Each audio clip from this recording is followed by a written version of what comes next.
nos está estimulando la generación de empleo. Dice usted que respetaría las zonas francas que ya se dieron, claro, pero seguiría asignando. Es que este gobierno ha asignado muchísimas zonas francas. El margen fiscal, iban 65. Imagínese usted, el margen fiscal cada vez se va reduciendo. El margen discrecional para fijar una política fiscal, y no solo por el tema de las zonas francas, sino por los pactos de estabilidad, que quienes ya lo suscribieron están sometidos a unas reglas, y modificar las condiciones de los mismos. Son casi 40 empresas, ¿no?, que han firmado esos contratos de estabilidad jurídica. Sí, pero son todos los grandes contribuyentes. Claro, las 40 más grandes del país. Claro que sí. ¿No seguiría dando ese tipo de contratos de estabilidad jurídica firmando? No creo. ¿Y nuevas zonas francas?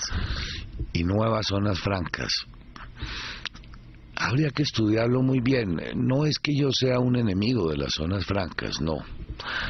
Pero me parece que seguirlas otorgando sin propósitos claros en materia de generación de empleo es muy discutible, sobre todo aquellas zonas francas que se otorgaron unipersonalmente. Una cosa es una zona franca con varias compañías, promover determinadas inversiones o sectoriales, y otra cosa es el concepto de zona franca que se le otorga a una sola empresa. Además de las zonas francas, hemos visto, o yo por lo menos he visto una cantidad de avisos en Bogotá de zonas que prometen ciertas exenciones. Por ejemplo, vi avisos que dicen Cota, Funza, Tenjo, Tocancipá, váyase allá, no pagaría impuestos ICA. Locales. Claro. Entonces dice, por ejemplo, veía un aviso en estos días que decía, monte su fábrica, no sé qué, en Cota, y no pagará ICA por los próximos 8 años. Porque se ha desatado una competencia, y no solo en la sabana de Bogotá, sino en muchos municipios del país, claro, por atraer inversión y fomentar la creación de nuevas industrias que estimulen la generación de empleo en determinados municipios. Y la competencia es tremenda en materia de diferencias en el ICA y en predial.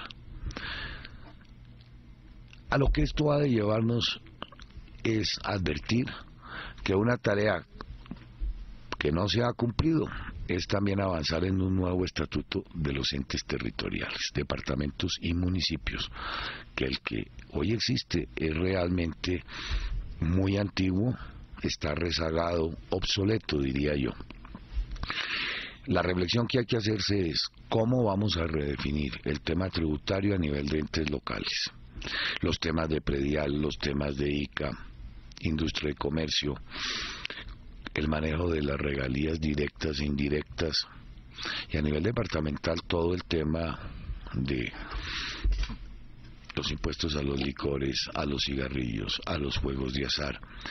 A propósito de ese tema de las rentas departamentales, ¿está de acuerdo con la nueva reforma tributaria que acaba de presentar el gobierno? Pues tributaria, digo, para... Me parece insuficiente. Después de la caída de la emergencia social. Me parece totalmente insuficiente. El recaudo de esa reforma a lo sumo llegará a 1.2 billones de pesos. En nuevos impuestos, sí, correcto. En nuevos impuestos. Y el solo presupuesto faltante para este año en el sector salud asciende a 4 billones de pesos. Complejo, ¿verdad? De manera que esa es una reforma insuficiente para conjurar la crisis de este año, pero también la de los años que vendrán. Mire, el estimativo del déficit en el sector salud para el año 2025 comprometerá el 3.5 de todo el Producto Interno Bruto. Haga las cuentas y verá la magnitud del problema. A mí me parece que el gobierno ha simplificado el asunto. Los problemas del sector salud no se reducen simplemente a la financiación del déficit de este año, para lo cual, insisto, el recaudo de esa iniciativa es totalmente insuficiente, sino que esta ha de ser la gran oportunidad para que examinemos en su conjunto una reforma también estructural que haya de hacerse a todo el sector de la salud. ¿Qué piensa? A todo el sector, ¿no? Y eso involucra naturalmente examinar las relaciones entre el gobierno, el FOSIGA y todos los actores del sistema, empezando porque el gobierno reconozca que los recursos de la salud también han sido utilizados como factor de ajuste fiscal. Lo creo así. Los recursos de salud y los recursos que presupuestalmente se asignaban a la infraestructura son dos sectores con los que el gobierno ha estado taponando huecos fiscales.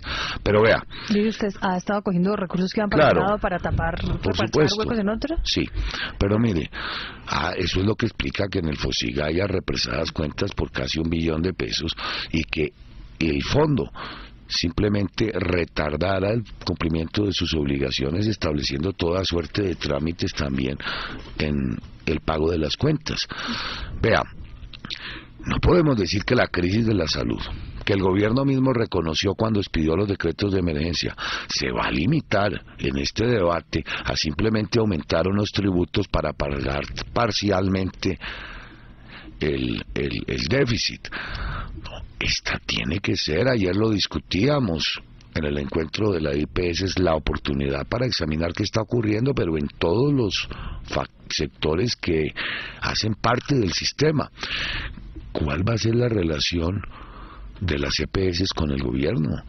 ¿Cómo se va a superar esa controversia que vale billones de pesos y que hoy existe? Y de los municipios y departamentos ahora, con la nación. Y la relación de las EPS con las IPS, y qué va a pasar con los usuarios. Mire, hay unas tareas y unas asignaciones pendientes desde hace muchos años. Bueno, ¿qué incluye el POS? Desde el 94, 93 no se actualiza el POS, o sea, la verdadera cobertura de las enfermedades huérfanas. Hombre, los usuarios están reclamando varias cosas y las IPS también. ¿Qué va a pasar con la calidad? ¿Cómo se ha afectado la calidad?